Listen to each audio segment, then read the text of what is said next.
အားလုံးပဲမင်္ဂလာပါကျွန်တော်ဒီနေ့ကတော့ unbox လုပ်မဲ့ဖနက်က Nike နဲ့ Medicom Twine နဲ့ collab လုပ်ထားတဲ့ Nike SB10 လို့ Medicom Twine ဖနက်ကို unbox လုပ်မှာဖြစ်ပါတယ်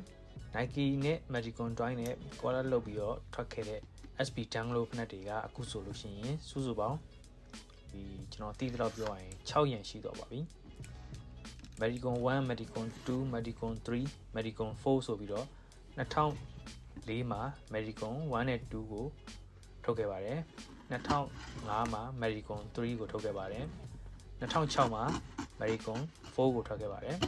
အဲ့ဒီနောက်မှာတော့2019မှာ Nike SB10 လို့ Elite Medicom Barrick ဆိုပြီးတော့တရံကိုထုတ်ပါတယ်အခု2020 Medicom Twine ရဲ့နှစ်20ပြည့်ဖြစ်လာတဲ့အခါမှာတော့ Nike SB10 လို့ Medicom Twine ဆိုပြီးတော့ဒီဖနက်ကို release လုပ်ခဲ့တာဖြစ်ပါတယ်ဒီဖနက်ကိုတော့ကျွန်တော် sneaker တန်းကနေပြီးတော့ဝယ်ခဲ့တာဖြစ်ပါတယ်ဝယ်တာကတော့2ရန်ပေါ့နော်အခုကဒီတရန်ပဲအရင်ဆုံးရောက်လာလို့ကျွန်တော်ဒီတရန်ကိုအရင် unbox လုပ်တာပါဒီကောင်းရဲ့ဘူးက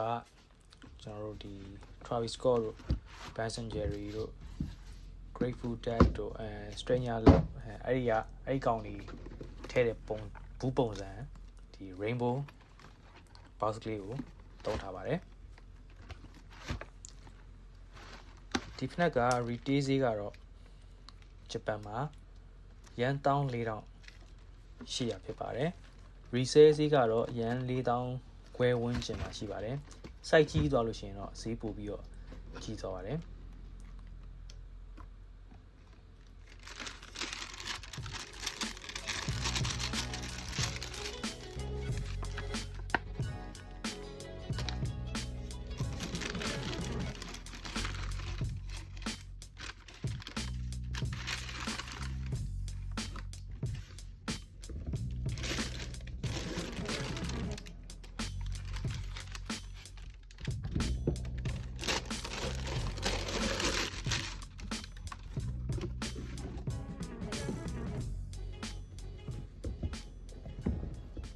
သူကဖနက်ကျိုးမှာ lace ကို2မျိုးထည့်ထားတယ်2ရောင်ပေါ့နော်ဒီအနက်ရောင်မှာဒီရွှေရောင် tip ကလေးထားပြီးတော့ဖြူရောင်မှာကျတော့ငွေရောင်သူက silver tip ကလေးနဲ့လာတယ်ဒီဟာကတော့တော်လေးကိုကြည့်ရတာမိုက်တယ်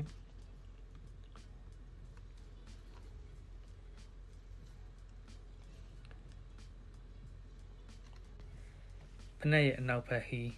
ဒီ Nike logo ပါနေကြနေရာမှာဒီစာသားလေးပါနေကြနေရာမှာသူကအမွှေးလေးတွေထည့်ထားတယ်ဒီဖနက်ကအမွှေးတွေကကျွန်တော် Grateful Dead ကဖနက်တွေကအမွှေးတွေလောက်တော့မရှိဘူးဒါပေမဲ့လို့ဒီ material တွေကတော့ညစ်ပတ်လွယ်မဲ့အထဲမှာပါတယ်အလားစီးမယ်ပြီးရင်ဒီဖနက်တွေကိုစုမယ်ဆိုတဲ့သူတွေအတွက်ပိုးပြီးအဆင်ပြေမယ်ထင်ပါတယ်ထူးခြားချက်အနေနဲ့ကတော့ဒီဖနက်မှာကဒီရှာမှာသူ့ရဲ့ Nike SB ဆိုတဲ့ logo ပါနေကြနေရာမှာ Barrick ရဲ့ sign ကိုထည့်ထားတယ်ဒီဖနောက်နေရာမှာလည်း Barrick ရဲ့ sign logo လေးကိုထည့်ထားတယ်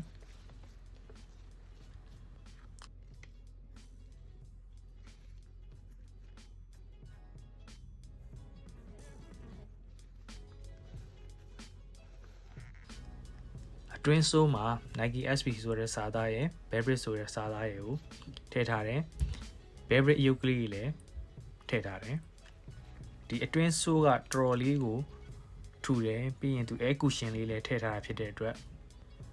comfort ဘိုင်းကတော့တော်တော်ကောင်းမဲ့ဖနက်တရံဖြစ်ပါတယ်